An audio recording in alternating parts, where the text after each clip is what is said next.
کہ سورج اور چاند اللہ کی نشانیوں میں سے ایک نشانی ہے، لا ينکسفان بموت احدہم حیاتہ، نہ تو یہ کسی کی موت کی وجہ سے گرن ہوتے ہیں، نہ کسی کی زندگی کی وجہ سے، بل یخوف اللہ بہما عبادہ، اللہ ان کے ذریعے اپنے بندوں کو ڈراتے ہیں، یہ بخاری مسلم کی حدیث ہے، اپنے بندوں کو خوف زدہ کرتے ہیں۔ تو یہ اللہ کی نشانیاں ہیں، اور آپ صلی اللہ علیہ وسلم نے اس موقع پر نماز کا حکم دیا، اللہ کے سامنے عاجزی اور انکساری کا حکم دیا۔ دیکھیے یہاں ایک بہت اہم پوائنٹ کی بات ہے ان لوگوں کے لیے جو اسلام کے خلاف ہیں، جو محمد صلی اللہ علیہ وسلم سرور دو عالم سید الانبیاء صلی اللہ علیہ وسلم کو سچا نبی نہیں مانتے، ان کے لیے اس حدیث میں آپ صلی اللہ علیہ وسلم کی نبوت کی ایک بہت زبردست دلیل موجود ہے۔ ایک واقعہ ہوا ہے آپ صلی اللہ علیہ وسلم کے بیٹے کی موت کا، اور عرب یہ ویسے ہی کہا کرتے تھے کوئی بہت بڑا دن ہوگا تو سورج گرہن ہوگا، تو کوئی بھی شخص جو جھوٹا نبی ہو، آپ خود بتائیے کہ کیا وہ ایسے موقع پہ اس واقعے کو اپنے حق میں کیش نہیں کرائے گا، اور وہ یہ کہے گا نہیں کہ میں تو پہلے ہی کہتا تھا کہ میں بہت بڑی شخصیت ہوں اور میرے بیٹے کی موت ہونا، ایک پیغمبر کے بیٹے کی موت ہونا ہے، تو یقیناً یہ اس اللہ کی طرف سے ایک نشانیاں ہے، یہ نشانی ہے سورج کا گرہن ہونا، یہ بتانے کے لیے ہے کہ واقعی یہ بہت بڑا دن ہے، اور میں یعنی یہ بہت بڑا دن اس اعتبار سے کہ ایک نبی کے بیٹے کی موت واقع ہوئی ہے۔ لیکن آپ صلی اللہ علیہ وسلم نے یہ سب نہیں کیا، اور آپ نے بتایا کہ سورج اور چاند کے گرہن ہونے کا کسی کی موت یا زندگی سے کوئی تعلق نہیں، اور سائنس نے بھی ثابت کر دیا ہے کہ یہ ایک سائنٹیفک حقیقت ہے کہ جب زمین اور سورج کے درمیان چاند آ جائے تو سورج گرہن ہو جاتا ہے، اور جب چاند اور سورج کے درمیان زمین آ جائے اور سورج کی روشنی چاند تک نہ پہنچ رہی ہو تو چاند گرہن ہو جاتا ہے۔ تو یہ ایک اس میں عبرت کی بات بھی ہے ان لوگوں کے لیے جو آپ صلی اللہ علیہ وسلم کی نبوت میں شک کرتے ہیں۔ البتہ آپ صلی اللہ علیہ وسلم نے اس موقع پر ہمیں حکم دیا کہ اللہ سے تضرع اور عاجزی اور انکساری کی جائے، اپنے گناہوں کی معافی مانگی جائے، اور نماز آپ صلی اللہ علیہ وسلم نے پڑھی۔ اس پہ بھی بعض لوگ اشکال کرتے ہیں کہ یہ جب ایک نیچرل پروسیس ہے تو اس میں اتنا گھبرانے کی، کیونکہ حدیث میں آتا ہے آپ صلی اللہ علیہ وسلم بہت گھبرائے، تو اس میں گھبرانے کی کیا بات ہے؟ تو یاد رکھیے ہر نیچرل پروسیس جو ایک عام معمول سے ہٹ کر ہو اس میں انسان کے لیے ایک عبرت کی بات ہوتی ہے۔ ہم دیکھتے ہیں رسول اللہ صلی اللہ علیہ وسلم کے دور میں جب تیز ہوا چلتی تھی اور بارش سے پہلے ہوا چلا کرتی تھی تیز ہوائیں، تو آپ صلی اللہ علیہ وسلم گھبرا کے مسجد کی طرف دوڑتے، عاجزی انکساری کرتے، اللہ تعالیٰ سے یہ کہتے کہ اللہ تو نے تو مجھ سے وعدہ کیا ہے کہ جب تک میں ان کے درمیان موجود ہوں تو ان کو عذاب نہیں دے گا۔ تو یہ خوف کا غلبہ تھا آپ صلی اللہ علیہ وسلم پر۔ کیوں؟ وجہ اس کی یہ تھی کہ یہی حالات قوم عاد اور قوم سمود پر بھی آئے ہیں۔ قرآن میں آتا ہے نا فَلَمَّا رَأَوْهُ عَارِضًا مُسْتَقْبِلَ أَوْدِيَتِهِمْ قَالُوا هَذَا عَارِضٌ مُمْطِرُنَا بَلْ هُوَ مَا اسْتَعْجَلْتُمْ بِهِ رِيحٌ فِيهَا عَذَابٌ أَلِيمٌ تُدَمِّرُ كُلَّ شَيْءٍ بِأَمْرِ رَبِّهَا فَأَصْبَحُوا لَا يُرَىٰ إِلَّا مَسَاكِنُهُمْ، کہ وہ بادلوں کو دیکھ کے کہنے لگے یہ تو ایک معمول کے مطابق بادل ہیں جو برسیں گے اور بارش ہوگی۔ تو پیغمبر نے کیا کہا کہ یہ بارش نہیں ہے بلکہ یہ وہ عذاب ہے جس کی تم جلدی کیا کرتے تھے، اور اس میں ایک ایسی ہوا ہے جو اللہ کے حکم سے ہر چیز کو ہلاک کر دے گی۔ اور پھر ان پر ایک ہفتہ عذاب آیا، اور قرآن کہتا ہے کہ وہ ایسے پڑھ کے ہلاک ہو گئے کہ فَتَرَى الْقَوْمَ فِيهَا صَرْعَىٰ كَأَنَّهُمْ أَعْجَازُ نَخْلٍ خَاوِيَةٍ، اے مخاطب اگر تو ان کو دیکھتا تو ایسے لگتا کھجور کے تنے ہیں جو اوندھے پڑے ہوئے ہیں، تو ایسے ہوا نے ان کو تہس نہس کر دیا۔ تو یہ عام معمول سے ہٹ کے جب بھی اس کائنات میں کوئی تغیر آتا ہے تو اللہ کی نشانیوں میں سے ایک سائنٹیفک حقیقت بھی ہے، اس کی ایک لاجک بھی ہے، لیکن اس کے ساتھ ساتھ اللہ کی نشانیوں میں سے ایک نشانی بھی ہے، اور ایسی نشانی ہے جس سے ہمیں ڈرنا چاہیے کہ اللہ تعالیٰ کو اختیار ہے، وہ جب چاہے سورج کی روشنی چھین لے، چاہے کسی بھی طرح سے چھینے۔ اور یہ بھی ایک سائنٹیفک حقیقت ہے جو آپ صلی اللہ علیہ وسلم کی نبوت پر جس نے ایک مہر لگا دی ہے کہ سورج اور چاند کا گرہن ہونا، اگرچہ اس کی ایک لاجک ہے کہ چاند سورج کے سامنے آ جائے تو سورج گرہن ہو جاتا ہے، لیکن اس بارے میں جو ہماری تحقیق ہے، جو سائنسدان کہتے ہیں کہ یہ وقت یعنی خطرے کا وقت ہوتا ہے، سورج سے ایسی خطرناک ریز نکلتی ہیں جو نقصان کا سبب بن سکتی ہیں، تبھی بعض حضرات سورج کی طرف دیکھنے سے بھی منع کرتے ہیں۔ اور یعنی نظام میں تھوڑی ایک عام نارمل روٹین سے ہٹ کے اس کائنات کا نظام چلتا ہے، تو اس لیے یہ اس کائنات کے لیے، زمین کے لیے ڈینجرس ہو سکتا ہے، اور جو گریوٹی اور جو کشش کا نظام ہے اس میں بھی خلل واقع ہوتا ہے۔ تو ایسا نہیں ہے کہ یہ بالکل ایک نارمل کنڈیشن ہوتی ہے اور اس کا کوئی نقصان ہی نہیں ہے، یہ بالکل غلط ہے، اس میں نقصان کا بہرحال خطرہ ہے، اور اس بات کا امکان موجود ہوتا ہے کہ قدرت انسانوں سے انتقام لے یا انسانوں کو نقصان پہنچائے. اور ویسے بھی جن کے دلوں میں اللہ کا خوف ہوتا ہے وہ تو ویسے ہی اللہ کے وَهُم مِّن خَشْيَتِهِ. قرآن مجید میں اللہ تعالیٰ کے ارشاد ہے کہ مشرکین بار بار یہ سوال پوچھتے تھے قیامت کب آئے گی کب آئے گی. اللہ فرماتے ہیں لیکن جو مومنین ہیں ان کو اس سے غرض نہیں ہے کہ کب آئے گی. وَالَّذِينَ آمَنُوا مُشْفِقُونَ مِنْهَا, وہ تو قیامت سے گھبراتے ہیں کہ پتہ نہیں ابھی نہ آ جائے. تو جس کے دل میں اللہ کا خوف ہوتا ہے اس کے زندگی گزارنے کا طریقہ کچھ اور ہوتا ہے. وہ بات بات پہ اللہ سے ڈرتا ہے, اس کو اللہ سے ڈرنے کا بہانہ چاہیے, اس کو توبہ کا بہانہ چاہیے.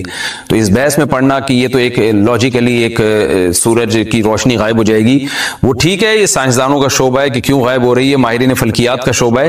لیکن اہل ایمان کا جو کام ہے اس موقع پر, ان کا جو وظیفہ ہے وہ یہ کہیں کہ اللہ کی نشانیوں میں سے ایک نشانی ہے, اللہ اپنی قدرت دنیا میں دکھاتا ہے کہ میں یہ بھی کر سکتا ہوں چاہے کسی بھی طریقے سے کروں. تو ہمیں اس موقع پر بہرحال اللہ کے سامنے جھکنا چاہیے, اپنے گناہوں سے معافی مانگنی چاہیے اور وہی عمل کرنا چاہیے جو رسول اللہ صلی اللہ علیہ وسلم نے ہمیں بتایا ہے. اور اس بارے میں جو توہمات پھیلے ہوئے ہیں اس سے بھی ہمیں اجتناب کرنا چاہیے. جیسے نبی صلی اللہ علیہ وسلم نے عربوں کے وہم کو دور کیا ہے, بھائی اس کا کسی کی موت اور زندگی سے کوئی تعلق نہیں ہے. تو اسی طرح آج کل لوگوں میں ایک سورج اور چاند گرہن ہونے کے بارے میں وہم بھی بہت ہے کہ پتہ نہیں کیا ہو جائے گا, حاملہ عورتیں نہ نکلیں, فلانا نہ کرے اور فلانا خربوزہ نہ کھائے, اس موقع پر کسی نے تربوز کھا لیا تو یہ ہو جائے گا. الٹی الٹی باتیں پتہ نہیں کیا کیا مشہور ہیں. یہ خربوزے تربوز کی تو میں ویسے ہی مثال دے رہا ہوں. تو کوئی بھی چیز جب کہنی ہو تو پوری طرح سے اس کی ریسرچ کریں. مجھے نہیں پتا حاملہ عورت کو فائدہ ہوتا ہے نقصان ہوتا ہے سورج گرہن ہونے سے, لیکن اگر نقصان بھی ہوتا ہے تو اس کی کوئی مستند دلیل ہونی چاہیے آپ کے پاس. ایسے ہی سنی سنائی باتیں آگے نقل نہ کریں. تو بہرحال ہمیں جو کرنے کا کام ہے جو رسول اللہ صلی اللہ علیہ وسلم نے بتایا ہے وہ کام بخاری اور مسلم کی حدیث کے مطابق نماز ہے. انفرادی بھی ہے, جماعت سے بھی ہے. مستحب یہ ہے کہ جماعت سے نماز پڑھی جائے مسجد میں یا کسی بھی میدان میں, اور 2 رکعتیں امام پڑھائیں گے اور اس میں سرن تلاوت بھی کر سکتے ہیں, جہری تلاوت بھی کر سکتے ہیں. دونوں رائے ہیں علماء کی.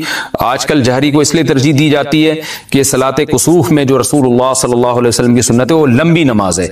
تو لمبی نماز پڑھیں گے تو اگر آپ آہستہ آواز سے پڑھیں گے تو لوگوں کو تھکاوٹ کا احساس زیادہ ہوتا ہے, جہری پڑھیں گے تو تھکاوٹ کا احساس کم ہوتا ہے. تو اس لیے دونوں قولوں پہ فتویٰ دیا جاتا ہے. وہ ایک قول راجح ہے اور ایک میں آسانی ہے. تو آسانی اس قول میں ہے کہ جہری تلاوت کی جائے, اس میں لوگوں کو نماز میں کھڑا رہنا آسان ہوتا ہے. تو لمبی سے لمبی نماز پڑھی جائے, اس میں 2 رکعتیں پڑھی جائیں اور خوب طول دیا جائے اس کو, اور اتنا طول دینا کہ لوگوں کا خطرہ ہو کہ نمازی چھوڑ کے بھاگ جائیں گے. یہ بہرحال درست نہیں ہے کیونکہ آپ صلی اللہ علیہ وسلم نے امام کو مقتدیوں کی رعایت کا حکم دیا ہے. اور کوئی جماعت سے نماز میں شریک نہیں ہو سکتا تو گھر میں نماز پڑھیں, انفرادی نماز پڑھیں. نماز نہیں پڑھ سکتے تو توبہ استغفار کریں. بہرحال یہ وقت جو ہے توبہ استغفار کا ہے, اپنے گناہوں سے معافی مانگنے کا ہے. میرا رب مجھے رات کے اندھیروں سے نکال کے دوبارہ, کتنی بڑی خدا کی قسم, یہ سورج کا طلوع ہونا اتنی بڑی نشانی ہے اللہ کے وجود کی. ایتھیس اور ملحد پاگل ہوتے ہیں. مجھے لوگ کہتے ہیں ملحدوں پہ کو معاف کر دیں, بیان نہ کریں آپ, بہت بیان ہو گیا ملحدوں پر. لیکن بھائی کیسے یار چھوڑ دیں, اتنی بڑی خدا کی نشانیاں دیکھ کر جو بدبخت کہتے ہیں یہ آٹومیٹیکلی ہو رہا ہے. اور یار ایسا سسٹم, اتنا ایندھن اس کے اندر, ایسی روشنی, کیسا جیسے آپ تکے کو گھماتے ہیں نا جب پکاتے ہیں, کوئلے پہ جب تکا پکاتے ہیں ادھر سے پک گیا, اب کیا کرو, گھماؤ, یہ خود بخود گھومتا ہے, گھمانا پڑتا ہے. یا ایسا سسٹم لگانا پڑے گا کہ گھومے. وہ سسٹم کوئی لگا کے دیتا ہے. تکے میں خود بخود اتنی عقل نہیں ہوتی کہ کروڑوں سال میں ترقی کرتے کرتے ایسا بن گیا کہ آٹومیٹک گھومنا خود بخود ہی شروع. یہاں سے پک گیا, اب یہاں سے پکاؤ, ہے بھائی یہاں سے تو پک گیا, اب کیا کرو, اب یہاں سے پکاؤ مجھے. تکا خود بخود کروڑوں سال میں بھی اتنا ذہین نہیں ہوتا. تو یہ سورج اور زمین اتنے ذہین کیسے ہو گئے کہ سورج گیا اور پوری دنیا کو لائٹ دیتا دیتا ساری دنیا میں کی فصلیں اگاتا, وٹامن ڈی پرووائڈ کرتے کرتے کرتے کرتے ابھی سورج امریکہ والوں کو نواز رہا ہے. اس وقت یہاں رات ہو رہی ہے نا, امریکہ میں دن ہے. سورج وہاں جا کے گوروں کو وٹامن ڈی دے رہا ہے, ان کی فصلوں میں جان پیدا کر رہا ہے. ہمارا نمبر, ابھی ہم تکے کی وہ والی سائڈ ہے جو انگارے کے دوسری طرف گئے ہیں ہم لوگ. بھئی یہاں سے تو زمین پک گئی ہے, اب اس کو تھوڑا سا اندھیرے میں رکھو, اس کو پکانے کی ضرورت نہیں ہے. اب میرے اس طرح پکانے کی باتیں کرنے سے ایتھیس کو تپانے کا کام ہو رہا ہے. حقیقت ہے نا, جب سورج پکا رہا ہے اور ایتھیس ہمیں تپا رہا ہے, خود بھی تپ رہا ہے الٹی باتیں کر کے. تو یہ بھائی کیسا خوبصورت نظام ہے یار. سورج کا جو طلوع ہے نا خدا کی قسم یہ اللہ کی بہت بڑی نشانی ہے. لاکھوں کروڑوں سال ہو گئے سورج کی حرکت میں کوئی تبدیلی نہیں ہو رہی. کتنا بڑا آگ کا ایندھن ہے, آگ کا ایندھن زمین سے لاکھوں گنا بڑا. اتنی آگ اتنا ایندھن کہاں سے آ گیا؟ اسٹیل مل میں جو ایندھن جس سے لوہا پگھلایا جاتا ہے یہ آٹومیٹکلی پیدا ہو گیا, یہ اس کو پیدا کیا گیا ہے, یہ تو ڈالا جاتا ہے نا اس میں بھٹیوں کو جلانے کے لیے. سورج میں کہاں سے آ گیا؟ اتنی آگ برسا رہا ہے اور ایسی لائٹ ہے اس کی کہ آپ جب سورج کی روشنی ہوتی ہے آپ کے ہزار وولٹ کے بلب فیل ہو جاتے ہیں, اس کو پتہ ہی نہیں چل رہا ہوتا کہ جل رہے ہیں کہ بجھ رہے ہیں. تو کیا تن تناتا ہوا شان کے ساتھ مشرق سے نکلتا ہے. تو اللہ نے کہا ابھی نکلنے سے پہلے پوری دنیا کا نظام چونکہ چینج ہو رہا ہے, اندھیروں سے ڈوب کے تم روشنیوں کی طرف آ رہے ہو, تو جو ملحد ہوگا, جو خدا کا انکار کرنے والا ہے, اسے اس سے کوئی غرض نہیں ہے کہ اللہ نے مجھے دوبارہ زندگی دی, دوبارہ سورج میری خدمت کے لیے طلوع ہو رہا ہے اور اس زمین کا نظام دوبارہ سے کیا ہو رہا ہے, چینج ہو رہا ہے. وہ تو پڑا ہوا خواب خرگوش کے مزید لیتا رہے گا, کافر خدا کو یاد نہیں کرے گا. اور جو خدا کو مانتے ہیں, جو مشرک ہیں, وہ مندروں میں جا کے بتوں کے سامنے جھکیں گے, حالانکہ وہ تو خود پیدا کیے ہوئے ہیں ان بتوں کو اللہ نے. تبھی قرآن کہہ رہے لا تسجدوا للشمس ولا للقمر, سورج اور چاند کی خدمت کو دیکھ کے ان کو سجدہ مت کرو. واسجدوا للہ الذی خلقہن, سجدے کے لائق وہ خدا ہے جس نے سورج اور چاند کو بنایا ہے. ہندو کہتا ہے گائے ہماری بڑی خدمت کرتی ہے, گائے ہماری ماں ہے, ہمارا بھگوان ہے. او بھائی جس خدا نے گائے کو تمہاری خدمت کے لیے بنایا ہے وہ ہے تمہارا اصل بھگوان, وہ ہے تمہارا اصل معبود. یہ گائے بنی نہیں ہے, بنائی گئی ہے. ایک میکینک نے گاڑی بنا کے آپ کو گفٹ دے دی, گاڑی کا شکریہ ادا کر رہے ہو آپ, ہیں بے وقوفی ہے یا نہیں ہے؟ ایک سائنٹسٹ نے گاڑی بنائی اور آپ کو دے دی, لو بھائی چلاؤ. ریوو بنائی, ریوو اس لیے کہہ رہا ہوں کہ مثال تو اچھی دینا آدمی.